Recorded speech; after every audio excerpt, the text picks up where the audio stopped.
3,000 రూపాయల పెన్షన్ పెంచి మీ చేతుల మీదుగా మాకు అందించడానికి కాకినాడ విచ్చేసినందుకు మా పెన్షనర్లు అందరి తరపున మీకు స్వాగతం సుస్వాగతం అన్నా. అన్న నా పేరు కృష్ణవేణన్న, మా ఆయన గారి పేరు గోకా విజయ్ కుమార్ అన్న. నాకు 2 పిల్లలు ఉన్నారన్న. అయితే ఆయన ఉన్నప్పుడు మమ్మల్ని ఎంతో సంతోషంగా చూసుకునేవారన్న. 2021లో సెకండ్ వేవ్లో ఆయనకు కరోనా వచ్చిందన్న. కరోనా కారణంగా 15 రోజులు ఆయన హాస్పిటల్లో ఉన్నారన్న. ఆరోగ్యశ్రీ పథకం ద్వారా ఆయనకు జరిగిన ఖర్చు అంతా మీరే భరించారన్న. అయితే 15 రోజుల తర్వాత మా దురదృష్టవశాత్తు ఆయన చనిపోయారన్న.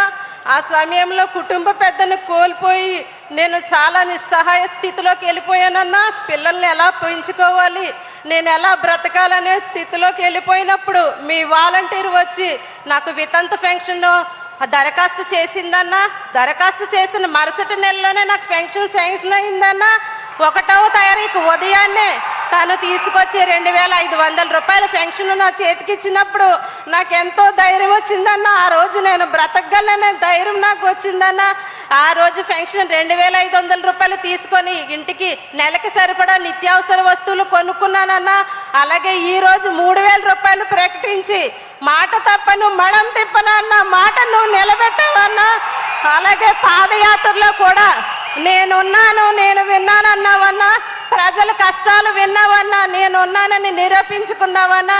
నీకు ధన్యవాదాలన్నా. అలాగే కరోనా సమయంలో 50,000 రూపాయలు నష్టపరిహారం ప్రకటించావన్నా. ఆ 50,000 రూపాయలు కూడా నాకు అందిందన్నా. దాంతో నేను చిన్న రైస్ షాప్ పెట్టుకున్నానన్నా. దాని ద్వారా వచ్చే లాభాల్లో మీ స్ఫూర్తితోనే నాలా ఎవరైతే ఇబ్బందుల్లో ఉన్నారో వారికి సహాయం చేయటానికి నేను ఉపయోగిస్తున్నానా.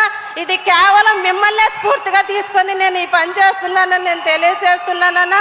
అంతేకాకుండా మా పెద్ద అబ్బాయికి విద్య దీవెన, వసతి దీవెన, మా చిన్న అబ్బాయికి అమ్మఒడి, నాకైతే వైఎస్ఆర్ ఆసరా 0 వడ్డీ పథకం ద్వారా సుమారు 1,70,000 రూపాయలు నేను లబ్ధి పొందుతున్నానన్నా.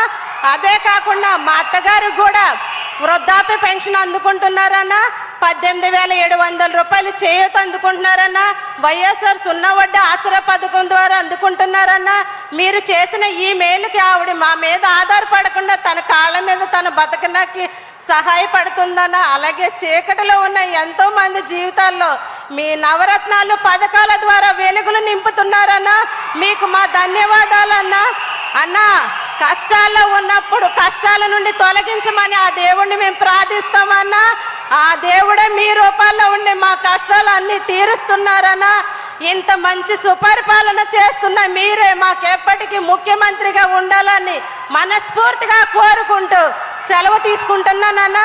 ఈ అవకాశం ఇచ్చినందుకు మీకు ధన్యవాదాలన్నా. ధన్యవాదాలండి.